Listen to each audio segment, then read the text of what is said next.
Eclesiastes capítulo 6.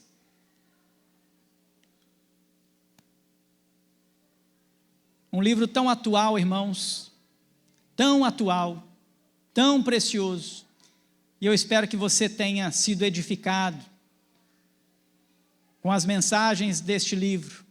Se você está aqui hoje, talvez pela primeira vez, e não pôde participar, não pôde ouvir, tem lá na nossa página do YouTube, você pode acessar lá a página do YouTube da igreja, e você vai conseguir acompanhar ali a exposição deste livro, e que o Senhor continue falando poderosamente ao seu coração, como tem falado ao meu. Vou fazer a leitura do texto, os irmãos acompanhem comigo, Eclesiastes capítulo 6, do verso 1 ao verso 12.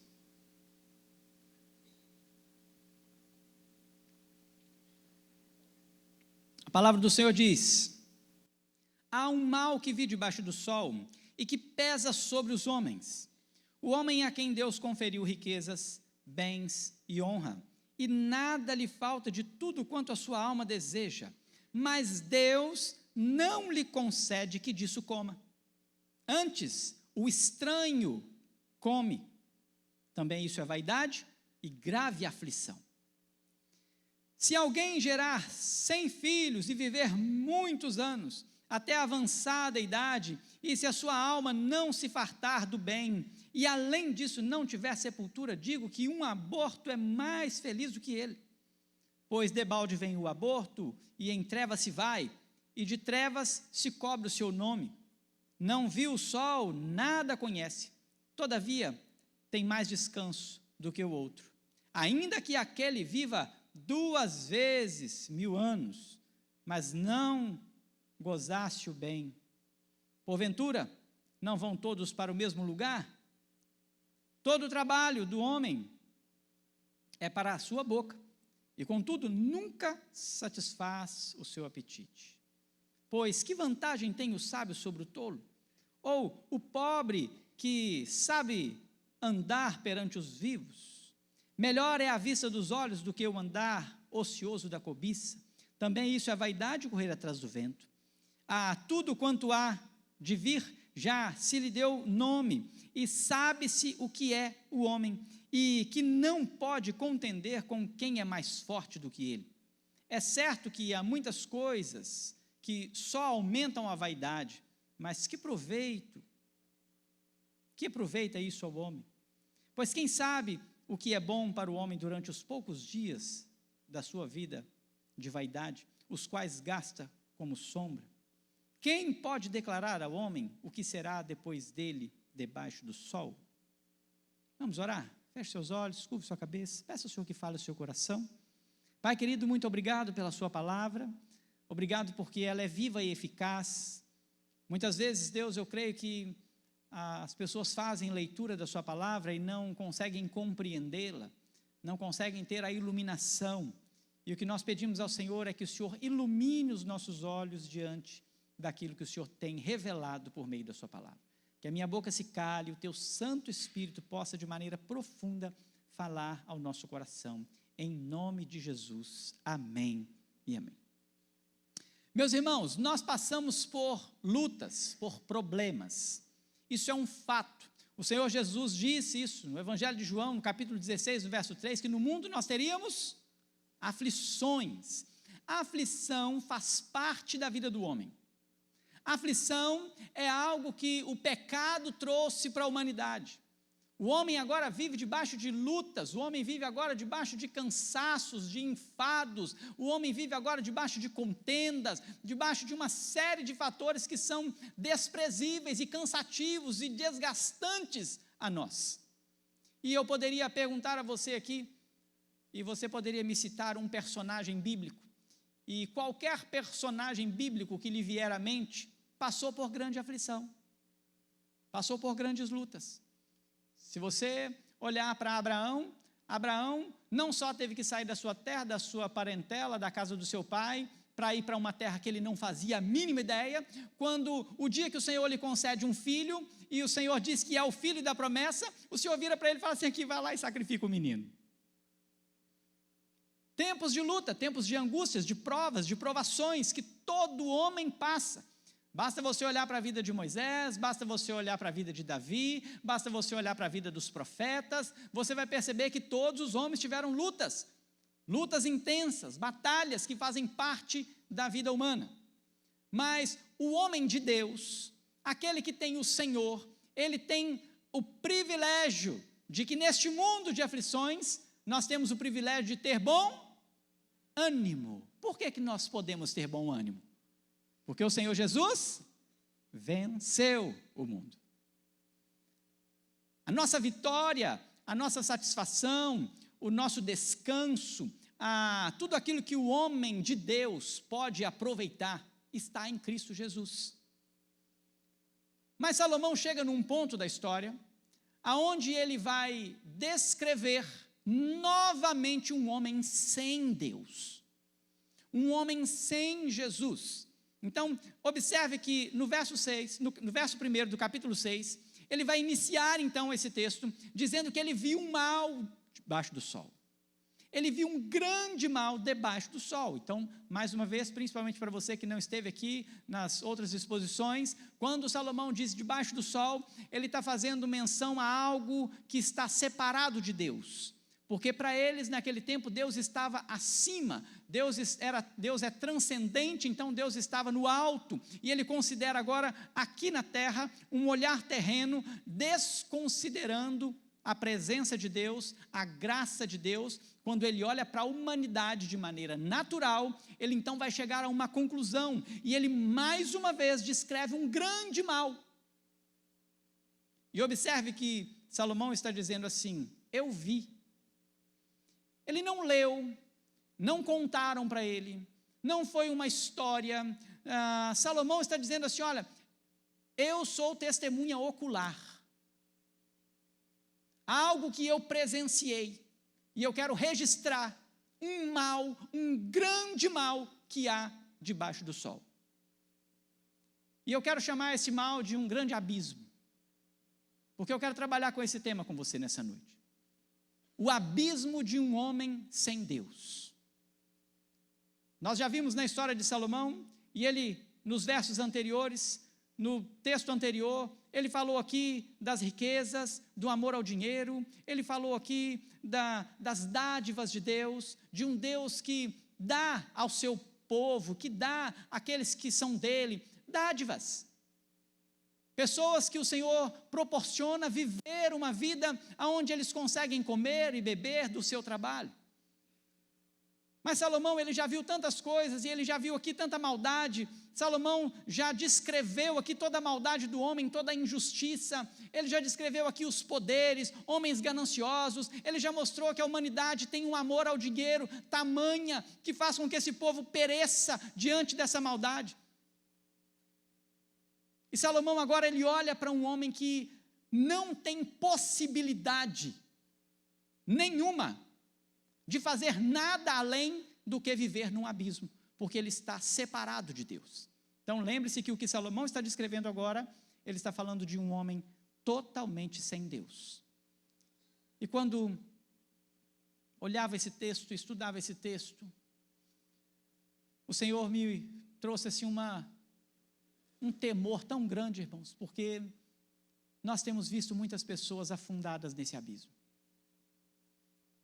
O que Salomão apresenta é o lugar onde muitas pessoas estão. É o lugar onde muitas pessoas se encontram. E Salomão então vai descrever, dentro desse abismo aqui, 3 situações em que estes homens se encontram, que mostram que estão dentro deste abismo tão tenebroso, tão profundo e separado de Deus. E eu queria que você prestasse bastante atenção, com muito temor, que a primeira lição que ele traz para a gente, aqui do verso 1 até o verso 7, é que neste abismo, irmãos, existe um homem com uma incapacidade total de desfrutar dos bens da vida.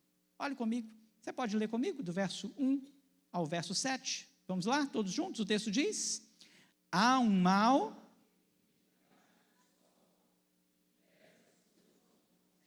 o homem a quem Deus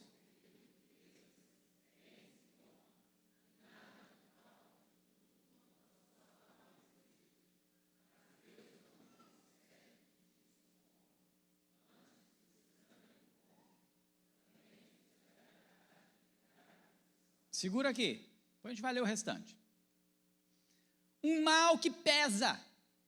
Um mal que pesa sobre os homens que não têm o Senhor Jesus, desconsiderando a pessoa de Deus, a graça de Deus. Um homem que Deus conferiu riquezas, bens. Um homem que Deus conferiu que a sua alma tivesse tudo aquilo que o mundo pode desejar. Este homem, ele pode ser considerado um homem rico, ou um homem pobre, ou um homem da classe média, mas que tem tudo aquilo que ele poderia desejar. Mas ele não consegue comer daquilo. Reverendo Hernandes Dias Lopes, ao expor esse texto, ele traz essa perspectiva de que isso é um mal que há sobre todo homem que trabalha, que tem os seus recursos, mas que, por mais que ele ainda vai participar lá de uma festa, de um restaurante, de uma viagem, ele não consegue desfrutar. Essa é a ideia que Salomão traz nesse texto.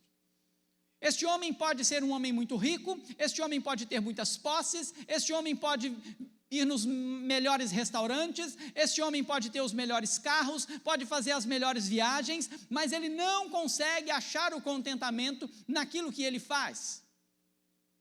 E uma vez eu ouvi uma história, eu pelejei para lembrar quem foi que me contou essa história, porque ela é real. Se não me engano, foi o presbítero Enéas Cabral, já falecido. Ele conta que tinha um homem muito rico, lá para as bandas de São Paulo, e esse homem um dia pegou um voo, e estava ali num helicóptero, se não me engano, e sobrevoando uma determinada área, ele viu uma terra muito bonita, e ele olhou, e ele gostou daquele negócio, e falou com o seu companheiro lá, aquele que cuidava das suas coisas, das suas contas, e falou com ele assim, olha, dá uma olhada de quem que é essa terra aqui, porque eu quero comprar essa terra. Aí o seu administrador virou para ele e falou assim, mas senhor, essa terra é sua. Aquele homem estava sobrevoando a sua própria terra, aquele homem desejou a sua própria terra, e aquele homem não podia desfrutar da sua própria terra. Salomão está falando de algo desse tipo. Naquela terra tinha alguém que trabalhava nela, tinha alguém que comia dela, tinha alguém que morava nela, tinha alguém que cuidava daquela terra. Tinha os seus funcionários, os seus trabalhadores, estavam ali naquela terra, e aquele homem passa de helicóptero por cima daquela terra, e ele não tem a ideia de que aquela terra é dele. Já parou para pensar nisso? Salomão então vai dizer que Deus confere a este homem bens, Deus confere a este homem riquezas, e diferente dos versos anteriores do capítulo 7, do finalzinho, nós temos aqui no capítulo 7, no verso 19 e no verso 20, um homem a quem Deus conferiu riquezas, e que Deus dá a esse homem a oportunidade, o privilégio de desfrutar daquilo que o Senhor colocou nas suas mãos. Mas existe um abismo, onde por mais rico que seja, mais terras que tenham, mais recursos que possuam, mais viagens que façam, o homem não consegue encontrar satisfação, e outras pessoas comem, e outras pessoas desfrutam, e outras pessoas estão como as sanguessugas que eu disse aqui no sermão passado. E este homem não consegue desfrutar. Então, Salomão começa agora, e ele abre aqui um si, ele vai agora fazer aqui uma ilustração. Então, observe que este si e todo o conteúdo vai mostrar que isso é Salomão está dizendo assim, olha, se fosse possível, porque ele traz uma ideia de um homem que, mesmo que vivesse 2000 anos, e a gente sabe que isso não é possível. O homem que viveu mais na terra viveu 800 anos, né? Viveu demais, quando Deus ainda deixava o homem viver muito, né? Então, ele abre aqui um si, e ele começa a trazer aqui uma conjectura, e ele vai dizer então, vamos ler comigo o verso 3 até o verso 7, o texto diz, se alguém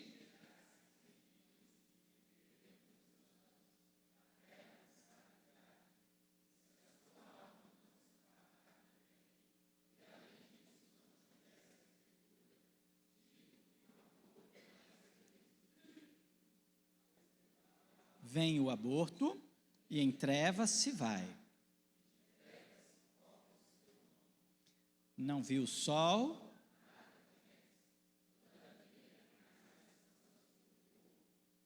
ainda que aquele vivesse 2 vezes 1000 anos.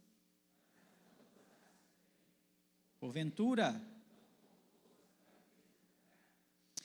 Salomão agora começa a conjecturar e ele vai dizer assim, e ele vai pegar em um ponto que é muito precioso para o judeu, que é a questão dos filhos.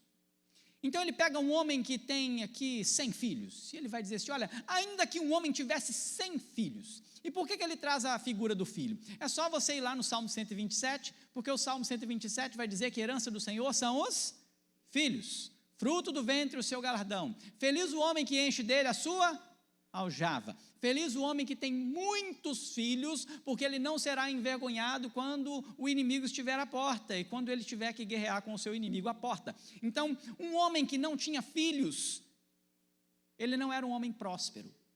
Um homem que não tinha filhos, ele não era ninguém, ele não era nada, porque se o inimigo viesse contra ele, ele seria derrotado. Ok? Então, essa é uma ideia muito forte para o judeu. Salomão está pegando aqui um ponto que mexia com a ideia de alguém que tinha poder, são os filhos, alguém que tinha a possibilidade de vencer os seus inimigos, e ele vai dizer assim, olha, mas ainda que tenha um homem que tenha 100 filhos, se este homem, e esse homem vai viver agora uma avançada idade, vamos dizer que esse homem viva 1000 anos, e ele tenha 100 filhos, ele vai dizer o seguinte, se este homem não receber de Deus, porque eu preciso que você entenda que o texto no verso anterior, no verso 2, diz que Deus não permite, Deus não concede a este homem que coma daquilo que ele tem. Deus não permite que este homem desfrute daquilo que ele tem. Olha como que isso é importante. E aí, este homem agora tem filhos, tem 100 filhos, mas os seus filhos, eles não lhe darão sepultura. Este homem tem 100 filhos, que no final da sua vida, quando ele morrer, os seus filhos não estão nem aí para ele. Um homem que não teve uma vida familiar saudável. Um homem que não pode desfrutar da convivência dos seus filhos. Então, este homem vai morrer, e quando ele morrer, não há quem o sepulte. Irmãos, isso é uma desgraça na vida do homem. Um homem que tem bens, um homem que tem riquezas, mas ele não tem ninguém.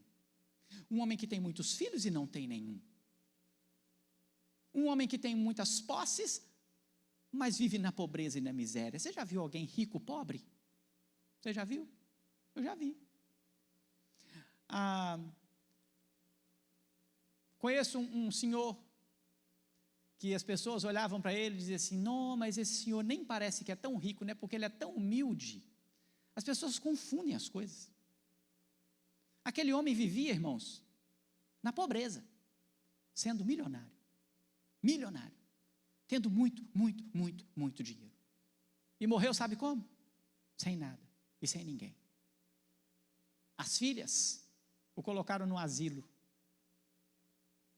E quando o colocaram no asilo, não colocaram porque não tinham condições de cuidar, não colocaram porque era dificultoso, porque elas poderiam ter uma cuidadora por hora dentro de casa. E o dinheiro nem era delas, era o dinheiro dele. Mas aquele homem morre então, sem o cuidado dos filhos e sem poder desfrutar uma gota daquilo que ele tinha, das suas riquezas. Salomão está dizendo assim, então imagine que há um homem nessa condição, ele vive 1000 anos, ele tem 100 filhos, mas ele não pode desfrutar, ele não tem os filhos que lhe consideram a ponto de lhe dar sepultura. Salomão vai dizer assim, olha, um aborto é muito melhor do que esse homem, era melhor que esse homem não tivesse visto a luz do sol, porque ele vai considerar aqui o aborto como uma vida, e é uma vida. Você precisa compreender que a partir do momento, por isso que nós somos contra o aborto, por isso que nós não aceitamos o aborto, porque a partir do momento que uma mulher é fecundada, ali há uma alma, ali há uma vida, e ali tem alguém que vai para o Senhor, ou não. Ponto difícil esse, né? Mas tem ali que vai para o Senhor ou não. Tem uma alma, tem um ser. Mas aquele ser, segundo Salomão, ele teve o privilégio de não ter que passar nem pelo gosto, nem pelo desgosto. Ele não viu a luz do sol. Ele se foi em trevas. E ele vai dizer o seguinte, que este aborto, ele é muito mais feliz. E é interessante porque Salomão, ele então intensifica a ideia de um homem que vive muito e tem então mais tantos filhos, porque ele vai dizer assim, olha, ainda que esse homem vivesse mais 1000 anos dos 1000 que ele já viveu, a sua vida continuaria num abismo, a sua vida continuaria num buraco, do qual ele não pode sair, porque este homem está num lugar onde Deus não está. Um homem sem Deus vive num buraco, que as suas riquezas não podem dar a ele o prazer, aonde o que ele tem, o que ele adquire, por toda a sua vida, vai ficar para outros que ele não sabe nem quem são. E meus irmãos, quando olho para este ponto, quando olho para esta ideia, quando olho para esta fala de Salomão, nós vemos muitas pessoas num abismo tão profundo de riquezas, de bens, de correr atrás das coisas. E Salomão vai dizer que isso é, mais uma vez, vaidade. E o que é vaidade? Vaidade é aquela bolha de sabão, lembram? Que é tão linda e quando você vai pegar, ela explode. É como o vapor, aquele vaporzinho que sai da sua boca nos dias de frio. E ele é tão rápido e você faz assim, ó, e ele sai e acabou. Percebe? Salomão vai dizer que um homem sem Deus está num abismo, onde tudo que ele faz não é nada mais, nada menos do que vaidade.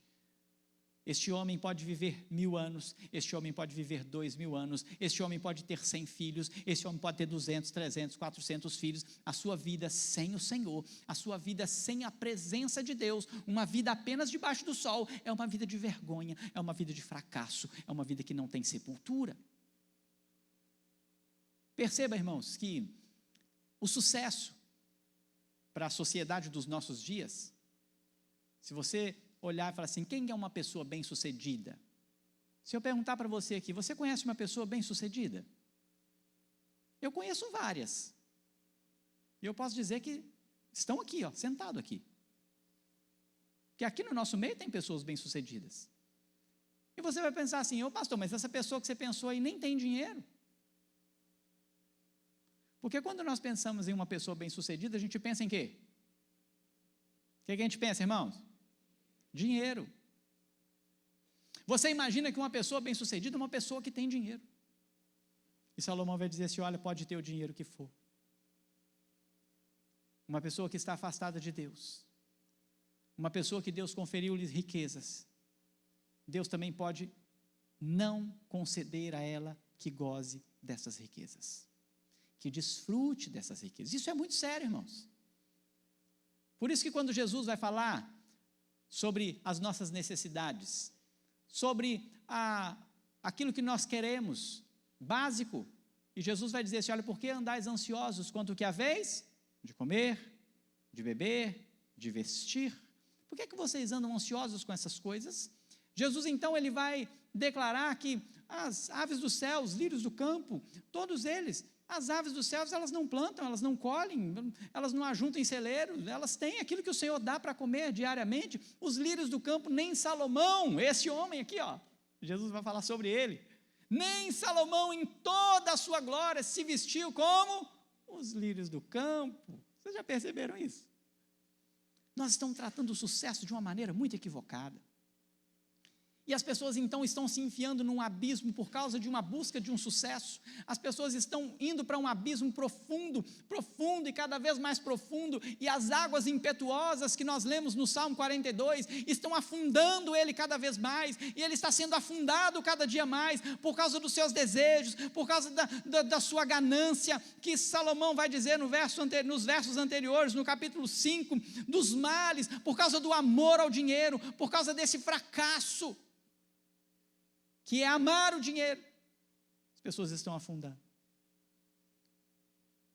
Eu queria que você fizesse uma avaliação nessa noite, e você pensasse na sua vida, se você não está entrando nesse abismo. Isso é uma avaliação que você precisa fazer. Será que você não tem entrado nesse abismo? E lembre-se, isso não é para pessoas ricas apenas.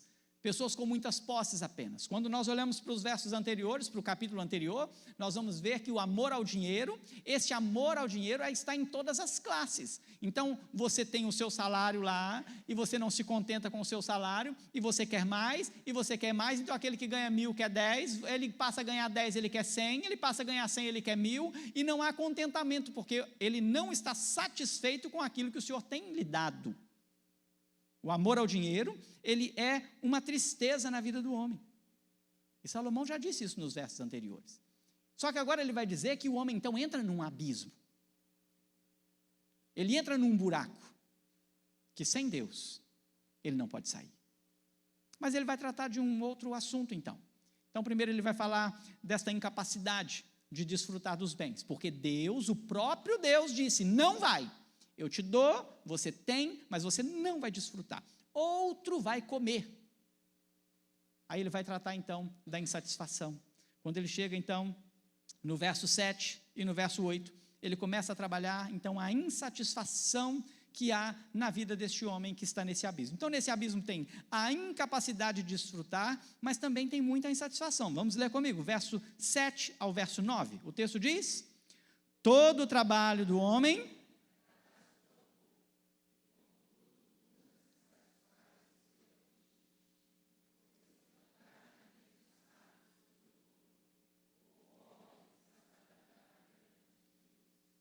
melhor é a vista dos olhos.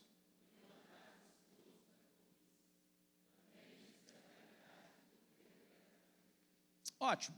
Agora Salomão vai, de maneira muito mais geral, tratar a vida cotidiana, o trabalho. E ele vai dizer que o ser humano, de maneira geral, ele trabalha para que do trabalho ele possa comer. Salmo 128 não vai dizer assim? Bem-aventurado o homem que teme ao Senhor, anda nos seus caminhos, do trabalho de suas mãos comerás. O que vai acontecer?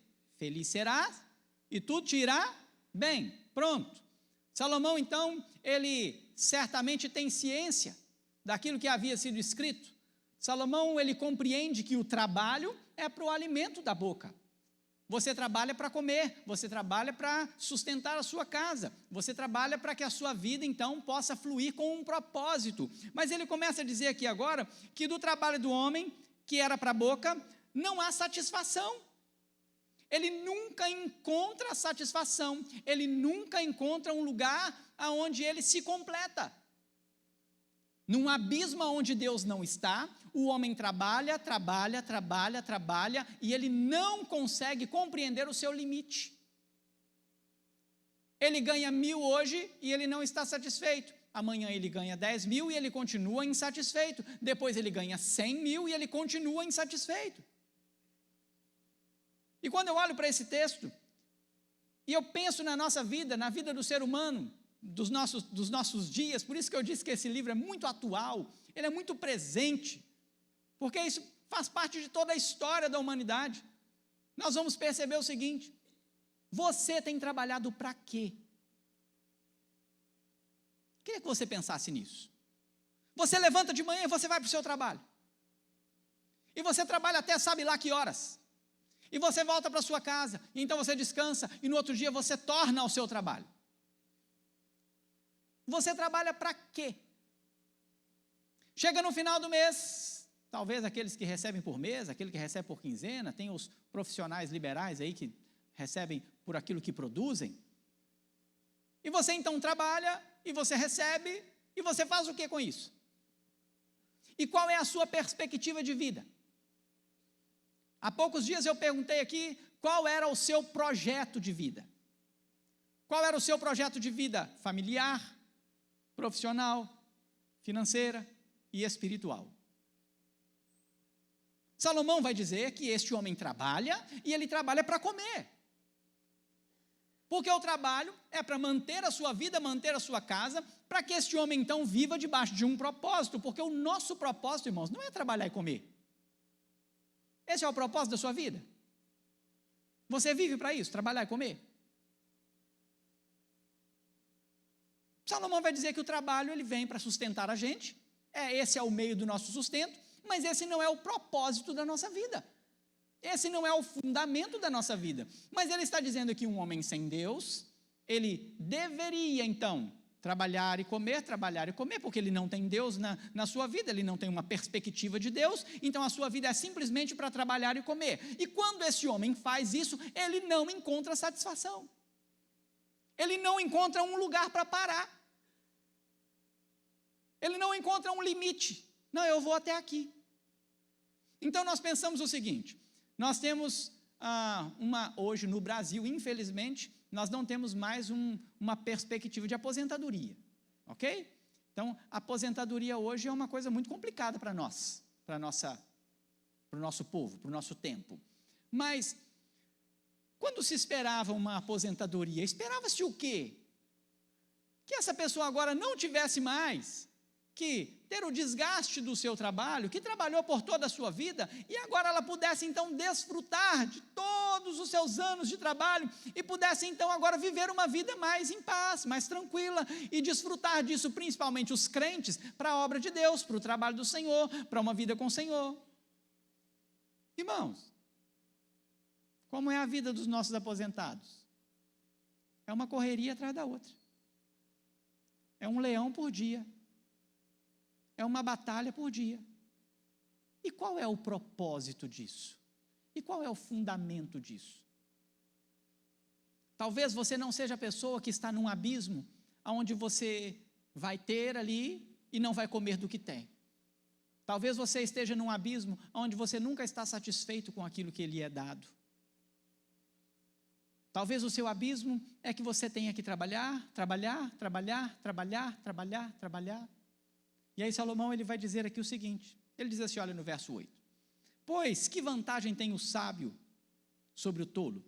Ou o pobre que sabe andar perante os vivos? Essa expressão talvez pudesse ser melhor entendida como o pobre que sobrevive.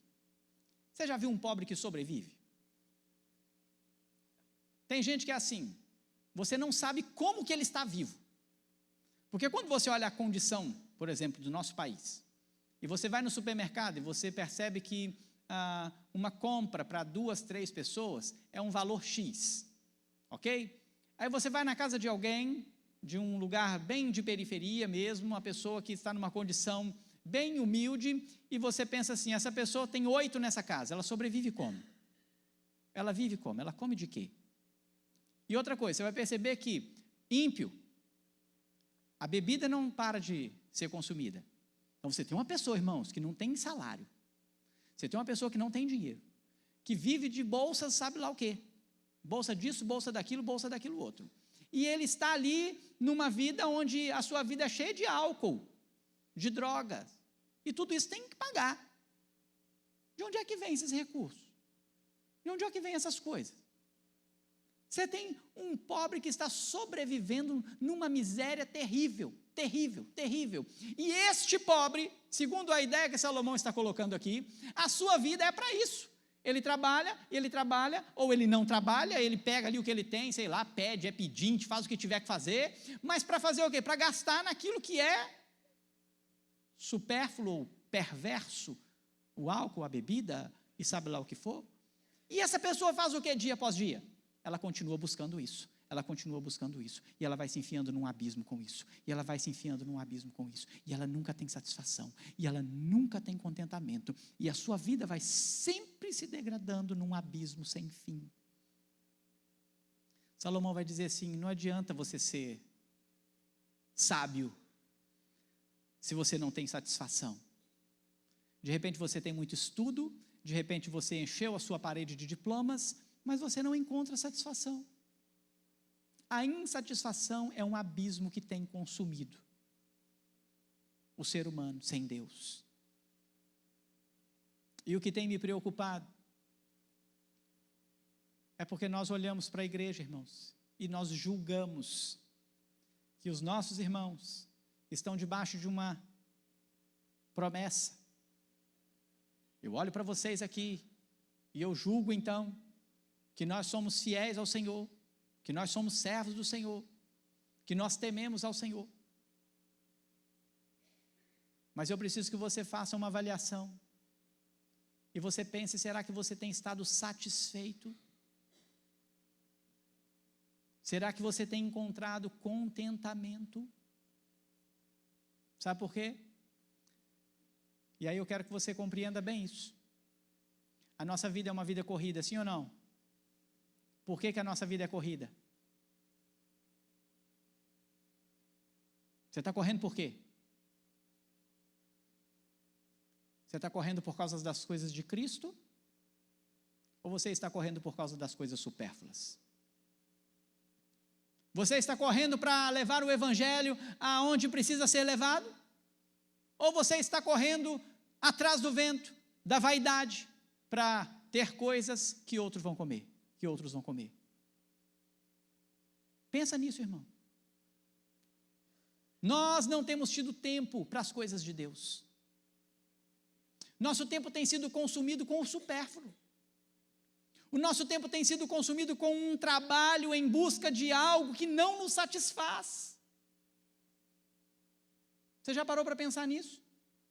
Então você levanta manhã após manhã, e você se desgasta segunda, terça, quarta, quinta, sexta, sábado, se precisar de você lá domingo, você está lá domingo também, e vai manhã após manhã, aí passou um ano, aí passou 2 anos, aí passou 3 anos, aí o seu filho cresceu, aí o seu filho era criança, agora o seu filho é adolescente, aí o seu filho agora já é jovem. Não precisa levantar a mão não.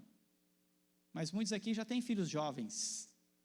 Você está aqui e já tem filhos jovens. E aí você olha para trás e fala assim, por que eu perdi? E você fala assim, por que eu não me lembro? Por que eu não desfrutei da minha casa, dos meus filhos? E aonde eu quero chegar? E aí então você envelhece, os seus filhos crescem, se casam e você morre. A vida é assim. Quando Salomão falou aqui, olha, o aborto e o homem que viveu 1000 anos vão para onde, irmãos? Os dois vão para onde?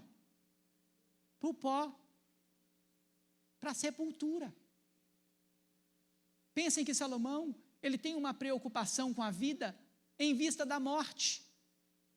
Porque Salomão está no seu final de vida, Salomão agora já está velho, Salomão está escrevendo esse livro nos seus últimos dias. Mas ele está dizendo que tem um abismo de um homem que trabalha e não consegue chegar a um ponto de satisfação. E meu irmão, se você fizer da sua vida um comparativo com o seu vizinho, você vai entrar nesse abismo e não vai sair dele. Você vai entrar nesse abismo e você vai se afundar mais nele, sabe por quê? Porque o homem sem Deus, ele quer trocar de casa, ele quer trocar de carro, ele quer trocar de mulher, ele quer trocar de filho, ele quer trocar de tudo. É o homem sem Deus. A casa dele não lhe satisfaz, a mulher dele não lhe satisfaz, o trabalho dele não lhe satisfaz, os bens dele não lhe satisfaz. Salomão está dizendo assim, pode ter o diploma que for, pode ser o homem mais estudado, está num abismo onde ele nunca encontrará satisfação. Terceiro e último lugar, então preste atenção, Salomão apontou um abismo onde o homem, então ele tem a incapacidade de desfrutar, ele não vai desfrutar, ele tem as coisas, porque ele vai dizer no verso 9 aqui, que é melhor a vista dos olhos, é melhor aquilo que você pode ver, do que o andar cobiçoso. É melhor você se contentar com aquilo que você tem, do que aquilo que você não pode ter, e ficar correndo atrás disso. Então Salomão já disse assim, olha, Deus ele é capaz de dar a você algo que ele não vai permitir que você desfrute, e Deus então, ele está olhando para um homem que está enfiado num abismo de um trabalho intenso, cheio de insatisfação. Mas tem um terceiro ponto desse abismo, e que talvez ele não permeie somente a vida financeira, e talvez ele não permeie somente a vida do trabalho, mas ele vai tratar em todas as questões, inclusive as questões espirituais. Porque nesse abismo existem muitas perguntas sem respostas. Salomão começa a dizer então no verso 10, a tudo quanto há de vir, já se lhe deu o nome. E sabe-se o que é o homem, e que não pode contender com quem é mais forte do que ele. Preste atenção nesse verso. Nós temos mania de Deus. Nós temos uma síndrome do Éden, que é a síndrome de querer ser Deus. É a síndrome de querer saber as coisas de Deus. Mas Salomão agora, ele não está conjecturando mais. Ele está fazendo uma afirmação. Salomão está dizendo que tudo o que vai acontecer, todas as coisas futuras, tudo aquilo que é concernente ao homem, todos os passos da sua vida, tudo o que pode acontecer de hoje até o final dos séculos, dos tempos, já está determinado. O Senhor Jesus é soberano e determinou cada um dos meus dias e dos seus dias.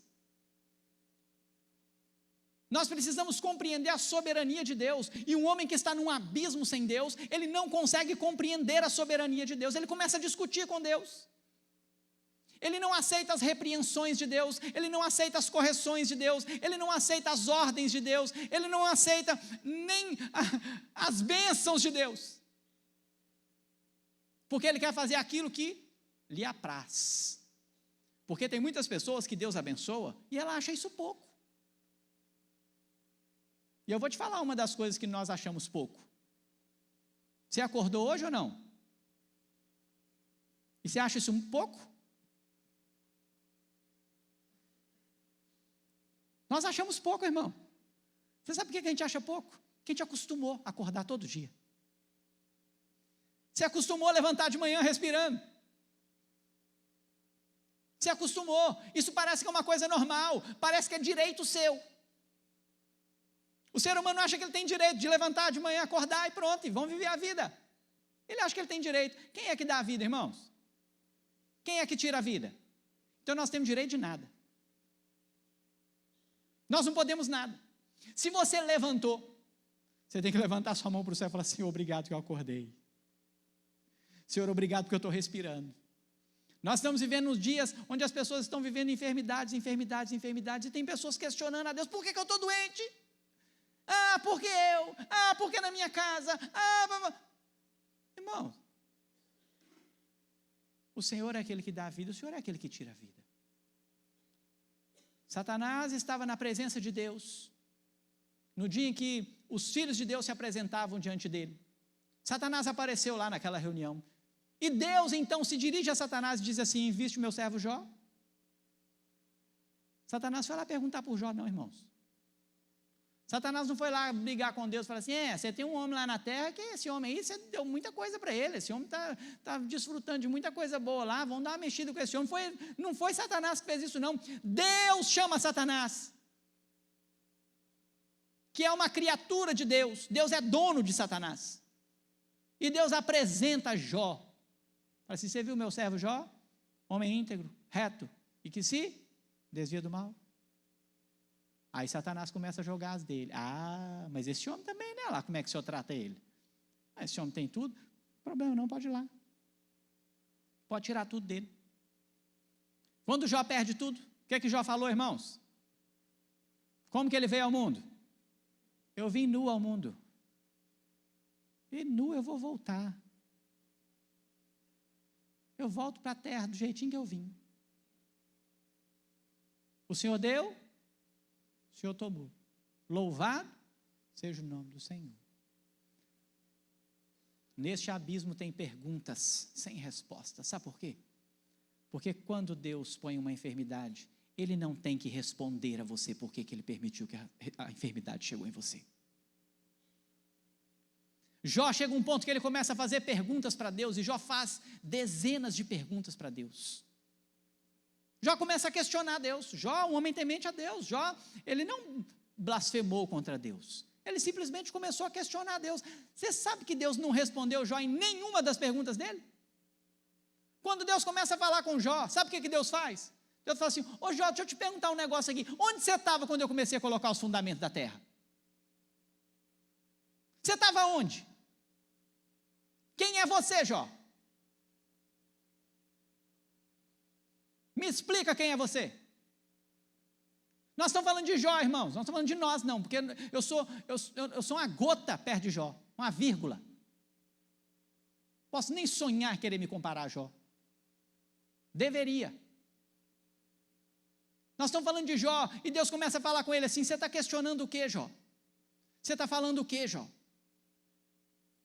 quando Paulo vai escrever aos Romanos, no capítulo 9, ele vai falar assim: pode o homem então querer saber do Senhor?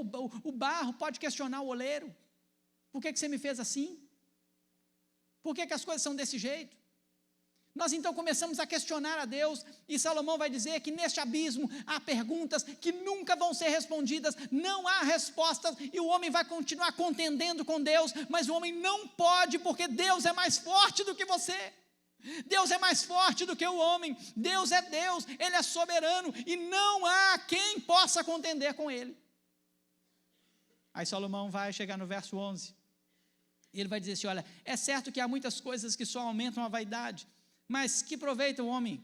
Ou que proveita isso ao homem? Na verdade, talvez melhor seria aqui uma tradução onde o muito falar, é certo que há muito falar. O homem fala demais. E a gente vai olhar para as Escrituras e vai ver que no muito falar não falta transgressão. A Escritura vai dizer isso para a gente. Então Salomão começa a dizer assim: olha, o homem pode falar muita coisa, o homem pode ser um falastrão, o homem pode falar o que ele quer, ele pode pensar, mas que proveito tem? Isso é vaidade. Você começa a falar, se nós olharmos as coisas que o homem pode aumentar na vida, ele pode aumentar o seu conhecimento, ele pode melhorar o seu vocabulário, ele pode ser um grande pesquisador, ele pode ser um grande teólogo, ele pode ser um grande cientista, ele pode ter a sua mente cheia de muitas coisas, de muitas matérias, um excelente matemático, mas que proveito tem isso ao homem? Esse homem não consegue contender com Deus, esse homem não pode mudar os desígnios de Deus. Salmo 139 diz que é a palavra que você vai proferir. E quando eu penso nessa palavra que será proferida, eu penso até naquilo que está na sua mente, no seu intelecto, no seu pensamento agora. O Senhor conhece toda antes que ela saia da boca. O Senhor sabe todos os seus pensamentos. Porque Ele te criou, foi Ele quem fez você. Antes que você estivesse no ventre da sua mãe, antes que você viesse a existir, na eternidade, o Senhor já te conhecia, Ele já conhecia cada um dos seus passos. E por que nós então continuamos discutindo com Deus? Por que o homem continua batendo a cabeça com Deus? Por que o homem continua querendo que Deus faça aquilo que Deus não quer fazer? E quando o homem é repreendido por Deus, ele não aceita a repreensão de Deus, ele esperneia com Deus. Por que ele faz isso? Porque ele está num abismo, onde ele trabalha e não tem satisfação. Ele está num abismo onde ele tem as suas posses, coisas, mas outro come dela. Não tem sepultura para ele, porque nem seus filhos querem o enterrar. E ele começa a questionar Deus. Ele começa a brigar com Deus. Então, a palavra de Deus é aberta e é mostrada para ele: olha, sua vida está assim porque você precisa viver dessa maneira e você não está vivendo. E esse cara e essa pessoa fala o quê? Não é assim, eu não concordo. Por que isso? Por que aquilo? Por que aquilo outro? E começa a questionar Deus. Sabe qual que é a palavra de Deus para nós? Onde estávamos nós quando Ele lançou os fundamentos da terra? Onde você estava? Para que você possa questionar a Deus. Por que Deus fez assim? Por que Deus permitiu isso? Por que Deus permitiu aquilo? Por que Deus deixou isso aqui? Por que... Nós começamos a questionar Deus. Nós começamos a discutir com Deus. Esse é um abismo que sem Deus você vai sempre ter perguntas e nunca vai ter respostas. Verso 12, ele finaliza dizendo o seguinte: pois quem sabe o que é bom para o homem durante os poucos dias da sua vida de vaidade, os quais gasta como sombra. Olha que pergunta interessante. Você sabe como vai ser a sua vida amanhã? Quem aqui sabe como é que vai ser o dia de amanhã? Quem aqui sabe como vai ser as próximas horas, quando você sair por aquelas portas? Quem pode me afirmar que amanhã estará vivo? Talvez você nunca pensou nisso, porque a vida, como eu disse aqui, é algo muito natural, e você simplesmente vai embora aqui hoje e acha que amanhã você vai amanhecer vivo. Quem te garantiu isso? Quem afirmou isso para você? Quem quem disse que você não pode infartar agora aí, ó, no banco da igreja, morrer na igreja? Esses dias morreu um pastor, irmãos, pregando, meu sonho. Meu sonho. Deus sabe, Deus conhece meu coração, já falo logo. Meu sonho, pregar aqui, irmãos, um sermão que vai no encontro do coração do povo e Deus me levar embora. E fica vocês aí com o resto, se vira com o que Deus falou.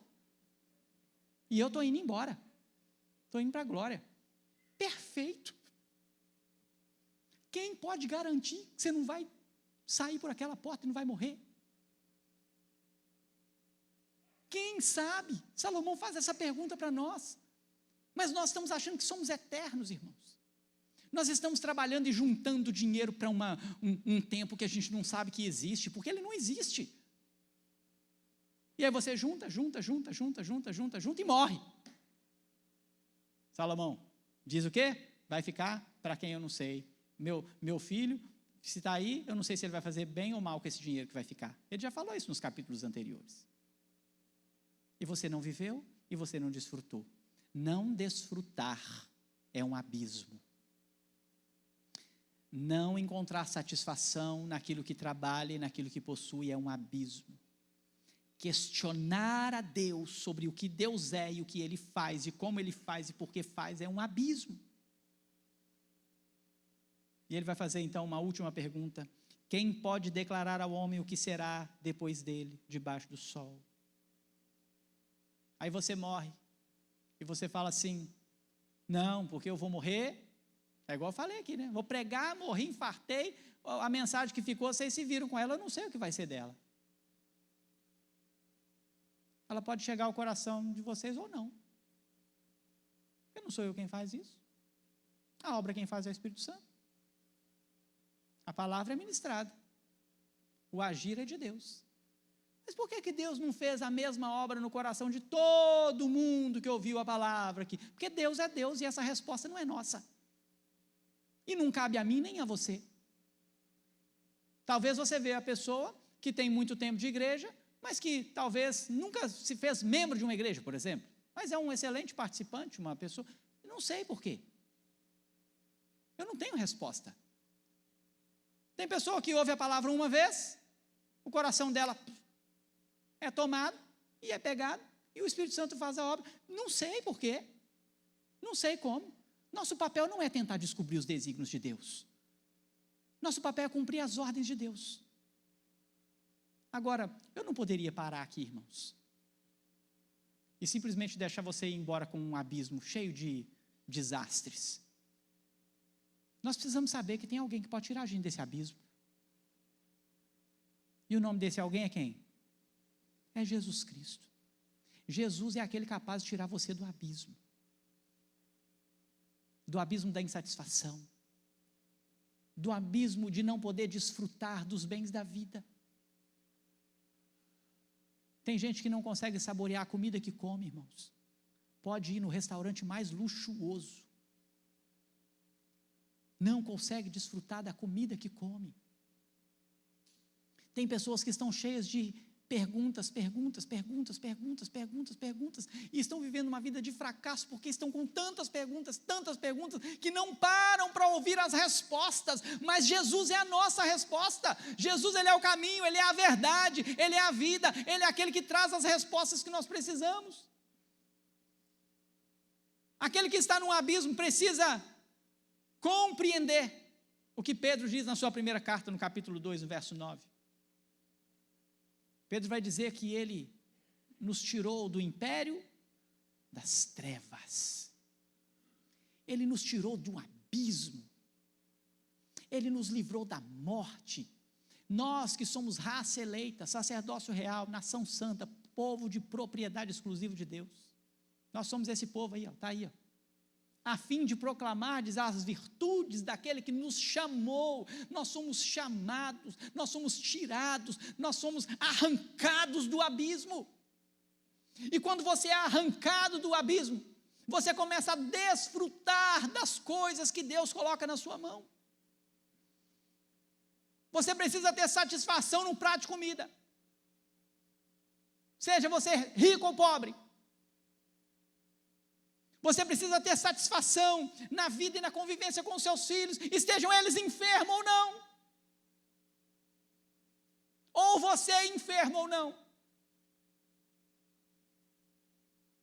Nós precisamos achar em Jesus a luz, a fonte de todo o alimento, de toda a satisfação. Somente Jesus pode fazer isso na vida da gente. Mas as pessoas estão procurando isso aonde, irmãos? No trabalho, no dinheiro. As pessoas estão procurando isso na religião. Nós temos um problema grave com a religião. A religião é um outro buraco que está aqui, porque Salomão já falou no capítulo 5 aqui, pessoas que estão oferecendo sacrifícios tolos, pessoas que estão religiosas, pessoas que vão lá e que não compreendem o que é apresentar-se diante de Deus, e se apresentam diante de Deus de qualquer maneira, e perecem por isso. As pessoas estão com muitos questionamentos, porque elas vivem num sistema ainda papal. Eu estou falando de crentes que a pessoa do pastor, ela é sacerdotal, crentes que estão ligados à pessoa de um líder, à denominação, estão ligados a uma estrutura, mas não vivem o evangelho, pessoas que não compreendem que Jesus é suficiente para suas almas. Muitos pastores são eloquentes, muitos pastores são atraentes, muitos pastores fazem movimentos que fazem as pessoas se movimentar de alguma forma,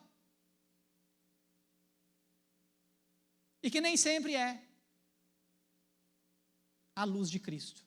É o abismo da religião, o abismo do pragmatismo, o abismo de viver coisas que satisfazem o corpo e a mente do homem humano, carnal, sem Deus. Tem muitas igrejas fazendo isso. Mas conhecereis a verdade.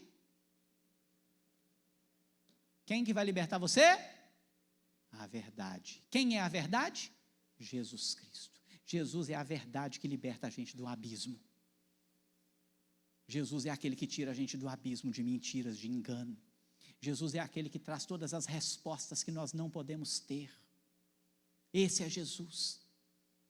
Você não precisa viver num abismo, mas você precisa fazer uma reflexão hoje aqui, e você precisa trazer à sua mente: será que você não está num abismo? Será que você não está vivendo cheio de perguntas que você não encontra respostas, e você não deixa que Jesus tome a sua vida, a ponto de você ter os seus questionamentos e as suas respostas solucionadas por Jesus? Será que você está no abismo do trabalho, sem satisfação? Será que você tem trabalhado e não sabe por quê, e não sabe para quê? Será que você tem trabalhado, conquistado, e você não sabe onde é que isso vai dar?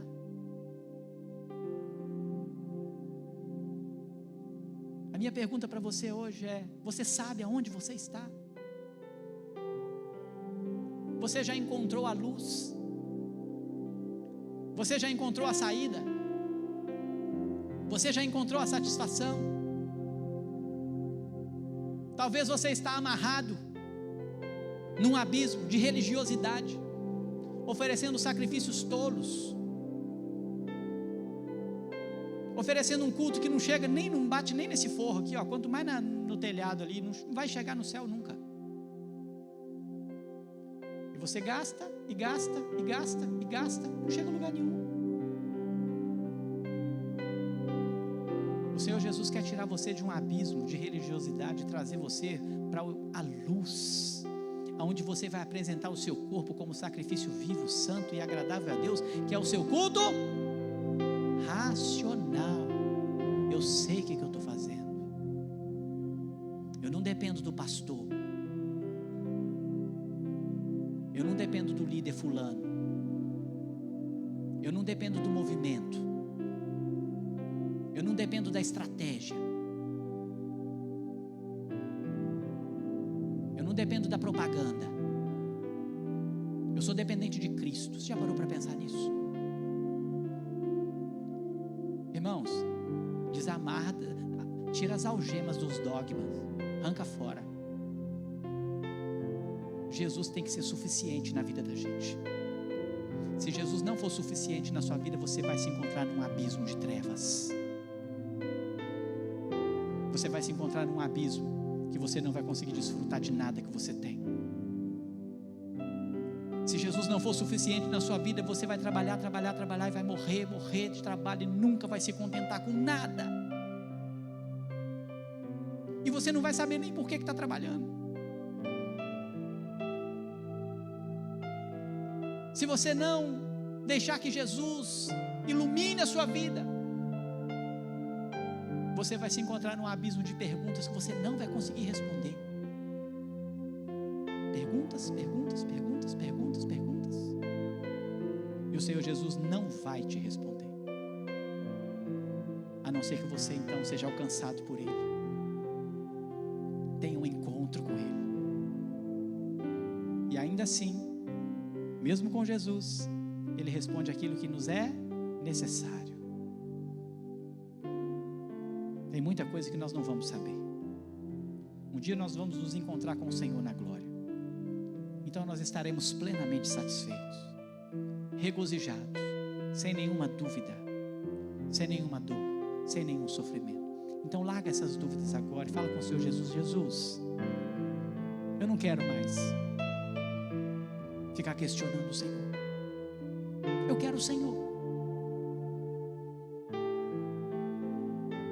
Coloque sua vida diante de Deus nesse momento. Feche seus olhos.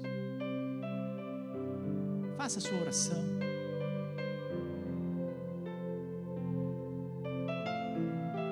De repente você é uma pessoa que já saiu desse abismo. E certamente aqui nós temos muitos. Você vai orar para que aqueles que ainda estão no abismo saiam dele. Seja alguém maduro agora na fé, clamando ao Senhor pela vida daqueles irmãos que ainda estão vivendo em trevas. Faça uma oração de intercessão nesse momento. Entre nessa batalha comigo aqui agora. E você que ainda se encontra em um desses abismos, peça ao Senhor que te livre deles. Se você se vê em um desses abismos, fala: Senhor, eu não quero ficar nesse abismo, Senhor, me tira de lá, Senhor. O Senhor é a minha luz, a minha salvação, a quem temerei. O Senhor é a fortaleza da minha vida, de quem me recearei. As torrentes passam pela nossa cabeça, mas o Senhor entra com a sua misericórdia. E você pode ser alcançado pelo Senhor Jesus hoje. Ele toma você pela mão e Ele tira você desse abismo. E você passa a compreender o sentido real do cristianismo e daquilo que o Senhor quer para você. E você para de correr atrás do vento. Basta você se colocar diante do Senhor. Basta você pedir a Ele: Senhor, me tira desse abismo. Trabalha na minha vida, Senhor, para que eu possa desfrutar daquilo que o Senhor tem me dado, para que eu possa então, Senhor, do trabalho que tenho, comer, ser feliz, tudo ir bem na minha vida. Coloque sua vida diante do Senhor. Deus, em nome de Jesus, Pai, meu coração anseia, Deus, por ver o amadurecimento da sua igreja, o crescimento da sua igreja, do seu povo. E obrigado por este livro tão precioso que tem mexido tanto conosco, Senhor. Tem mexido com o nosso dia a dia. Eu quero crer, Senhor, que amanhã pela manhã, cada pessoa que está aqui vai respirar diferente. Eu quero crer nisso, Senhor. Eu creio nisso. Porque a palavra do Senhor não volta vazia. Eu creio, Deus, que cada irmão que entrou aqui nessa noite vai amanhecer com um sentimento de gratidão pela vida que o Senhor deu. E se isso acontecer, Deus, vão parar de correr atrás do vento. Vão começar a pensar que a sua vida tem mais sentido com o Senhor Jesus. Vão começar a pesar e pôr na balança o seu trabalho, sua família, seus filhos, seu relacionamento familiar, conjugal, espiritual, começarão, Senhor, a compreender a necessidade de sair de um abismo onde nós deixamos uma vida religiosa e passamos a servir a Cristo como centro das nossas vidas. Essa é a minha oração, Deus, para que cada irmão aqui presente receba do Senhor esta palavra, que vai no fundo da sua alma, a espada de dois gumes, que faça separação entre o que é bom e o que é mal, entre o que é do Senhor e o que não é do Senhor, e que possamos encontrar, Deus, a luz do Senhor, nos tornando, Senhor, raça eleita, sacerdócio real, povo de propriedade exclusiva do Senhor. Derrama graça sobre nós, Deus. Obrigado por esta noite, por este culto, pelo privilégio de podermos ouvir a voz do Senhor, Deus. Muito obrigado, Senhor. Trabalha na nossa vida, trabalha no nosso coração, e fale conosco, Deus, dia após dia, ao meditarmos em tudo que aprendemos aqui, Senhor.